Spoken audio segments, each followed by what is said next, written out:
Hi friends, welcome to ఫటాఫట్ serial reviews. Maguva O మగువా 146 episode review.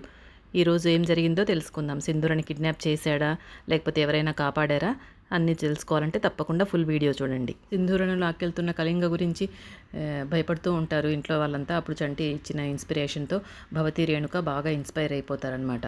So వాళ్ళ భర్తలు కూడా ఇద్దరు 2 రోకళ్ళు తెచ్చి భవతి రేణుక మీరు రెచ్చిపోండి, వాడిని కాళ్ళు విరగొట్టండి, సింధూరను కాపాడండి అని చెప్తారు. వాళ్ళిద్దరు కూడా అలాగే రెచ్చిపోయి రోకళ్ళతో వాడిని బాగా చితకబాదుతారు.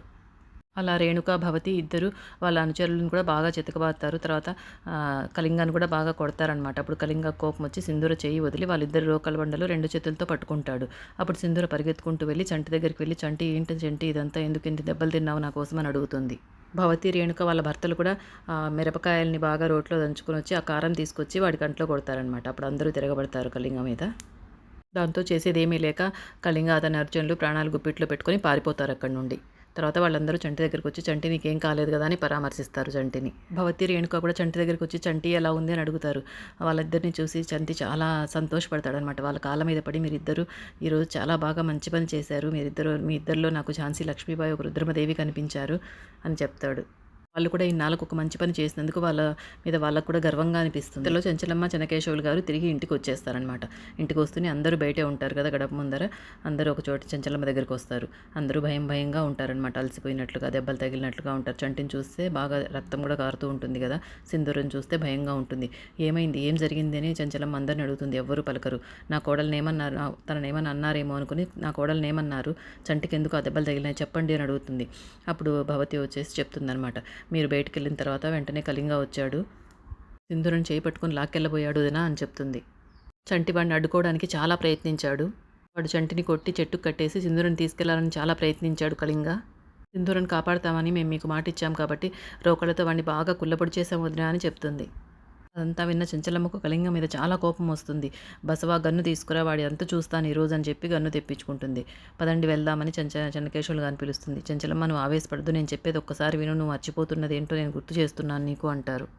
ఇప్పుడు నువ్వు వెళ్ళి వాడిని చంపావంటే వాడు మన ఇంటికి వచ్చి మన కోడల మీద అల్లరి చేశాడన్న విషయం ఊరంతా తెలిసిపోతుంది. దాంతో మన పరువు అంతా పోతుంది. ఆ విషయం మర్చిపోతున్నావా నువ్వు అంటారు. అలా చెంచలమ్మకు నచ్చచెప్పి మనం సరైన టైం చూసుకుని వాడికి బాగా బుద్ధి చెప్తామని చెప్పి లోపలికి తీసుకెళ్తారు చెన్నకేశవులు గారు. తర్వాత ఆ రోజు గడిచిపోయి రాత్రి అయిపోతుంది. చంటి, చక్రం బాబాయి, బసవ వీళ్ళంతా కూడా చలిమంట కాచుకుంటూ ఉంటారు. అప్పుడు సింధూర బాల్కనీలో ఉండి చూస్తూ ఉంటుంది. తర్వాత లోపలికి వెళ్ళి తన ఏక్తార ఉంటుంది కదా, తను చిన్నప్పుడు వాయించే మ్యూజిక్ అప్లై చేస్తూ ఉంటుందన్నమాట. చంటి అప్పుడు వింటాడు. ఆ ట్యూన్ విని చాలా సంతోషపడిపోతాడు. నేను ప్రేమించిన అమ్మాయి వాయించిన ట్యూన్ ఇదే అనుకుని మనసులో ఇది ఎవరు వాయిస్తున్నారు అని ఆలోచిస్తూ ఉంటాడు. ఇంతలో బస్సు అమ్మాయి గారు మంచి పాట పాడుతున్నారు, అదే మంచి సంగీతం ప్లే చేస్తున్నారని అంటాడనమాట. అప్పుడు అర్థమైపోతుంది చంటికి. అంటే ముందు అన్నీ గుర్తు చేసుకుంటాడు అనమాట. చంటి మీద ఈ మధ్యన చనువుగా ఉండడము, చంటి మీద ఎక్కువ ప్రేమ చూపించడం, శ్రద్ధ చూపించడము, ఎవరితో అయినా మాట్లాడి కోప్పడము, ఇవన్నీ ఆలోచిస్తాడు చంటి. ఇన్ని రోజులు సింధూరమ్మాయి గారు నేను ఎవరితో అయినా మాట్లాడినా వేరంటారు, తనతో మాట్లాడితే తనను ముట్టుకుంటే మాత్రం ఓకే అంటారు. ఈ పాట కూడా సింధూరమ్మాయి గారు రూమ్ నుండి వస్తుందంటే నేను ప్రేమించిన అమ్మాయి సింధూరమ్మాయి గారనేమో అనుకుని పరిగెత్తుకుంటూ వెళ్తాడనమాట. అప్పుడు సింధూర కళ్ళు మూసుకొని ఆ ఎక్తార వాయిస్తూనే ఉంటుంది. ఆ ఎక్తార వాయించే వరకు అలాగే చూస్తూ ఉంటాడు చంటి. ఆ తర్వాత తర్వాత తను స్టాప్ చేసిన తర్వాత పిలుస్తాడనమాట అమ్మాయి గారు అని. కళ్ళు తెరిచి చూసి ఏంటి చంటి ఇలా వచ్చావు అని అడుగుతుంది. నేను ప్రేమించిన అమ్మాయి మీరే కదా అని అడుగుతాడు. వెంటనే షాక్ అయిపోతుంది సింధూర, ఎలా తెలుసుకున్నాడు అని. సింధూర అమ్మాయిని తను కానట్టు, తనకేమీ తెలియనట్టు ఏం మాట్లాడుతున్నావు చంటి అంటుంది. లేదమ్మాయి గారు, నేను చిన్నప్పటి నుండి ఆ పాట వినే అమ్మాయిని నేను ప్రేమించాను, అదే పాటను మీరు అదే అలాగే కొంచెం కూడా పొల్లిపోకుండా అలాగే వాయించారు కాబట్టి మీరే అంటాడు.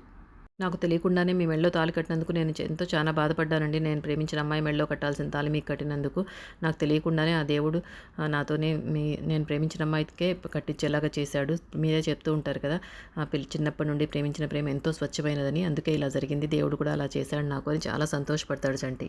నేను ప్రేమించిన అమ్మాయి ఎక్కడున్నా సరే నాకు ఇచ్చి పెళ్లి చేస్తానని చెప్పి చెంచలమ్మ గారు కూడా నాకు మాట ఇచ్చారు అంటాడు చంటి. దాంతో భయపడిపోతుంది సింధూర, ఇప్పుడేమన్నా వెళ్ళి చంటి చెప్పేస్తాడా ఏమని. చంటి చాలా అమాయకంగా ఇప్పుడు నేను ప్రేమించిన అమ్మాయి సింధూర అమ్మాయి గారే అని చెప్తే మన ఇద్దరికి పెళ్లి చేసి ఆశీర్వదిస్తారు అని అంటాడు. నేను ప్రేమించిన అమ్మాయి మీరే అని మీ నోటితో ఒక్కసారి చెప్పండి అమ్మాయి గారు అని ఆ ఏక్తారు తీసుకుని నేను మిమ్మల్ని ప్రేమించినట్లు నేను పాట పాడి చెప్తాను, మీరు మాటతో చెప్పండి అని ఆ ఏక్తార వాయించడం మొదలు పెడతాడు ఆ ట్యూన్ని. సింధూర మాత్రం భయపడుతూ ఉంటుంది. ఒకవేళ ఈ అత్తమ్మకి ఈ విషయం తెలిసిందంటే వెంటనే చంటిని చంపేస్తుందని భయపడుతూ ఉంటుంది. కానీ చంటి అదంతా ఏం ఆలోచించకుండా నేను నేను చెప్పాను కదా! మీరు కూడా చెప్పండి అమ్మాయి గారు. మీకు మాటలతో చెప్పడం ఇష్టం లేకపోతే మీరు కూడా ఆ పాట పాడి చెప్పండి అనేసి చాలా బలవంత పెడుతూ ఉంటాడు. అప్పుడు సింధూర కోపగించుకొని చంటి ఏంటి ఈ పని అని అరుస్తుంది. నువ్వు ప్రేమించిన అమ్మాయి అంటావేంటి? నీకేమైనా పిచ్చా? పిచ్చి కాదమ్మాయి గారు. నేను చెప్పేది నిజమే. నేను నేను ప్రేమించిన అమ్మాయి వాయించినట్టే అచ్చం మీరు కూడా అదేలాగా వాయిస్తున్నారు అని చెప్తుంది. ఆపుతావా అంటుంది సింధూర కోపంగా. నాకు తెలియకుండా ఏదో నేను వాయించినంత మాత్రాన నేను నువ్వు ప్రేమించిన అమ్మాయిని అయిపోతానా? ఇంతకుముందు ఆ పాటను వాయించావు కాబట్టి నేను అది విని నేర్చుకుని ఆ పాటను వాయించాను. నువ్వు అది చూసి నువ్వు ప్రేమించిన అమ్మాయి అనుకుంటున్నావు అని క్లారిటీ ఇస్తుంది. చంటి ఆ మాటతో చాలా బాధపడిపోతాడు. ఇంతలో ఎపిసోడ్ అయిపోతుంది. ఇక రేపటి భాగంలో ఇలా చూపిస్తారు. సింధూర ఆ చలిమంట నుండి ఒక కొరివి తీసుకొని తన చెయ్యికి కాల్చుకుంటుందనమాట. చంటికి అన్నం తినిపించేటప్పుడు ఆ మంట చూస్తాడనమాట. ఎందుకు జరిగింది అమ్మాయి గారు అని అడుగుతాడు. మరి ఎందుకు కాల్చుకుందో రేపు తెలుసుకుందాం.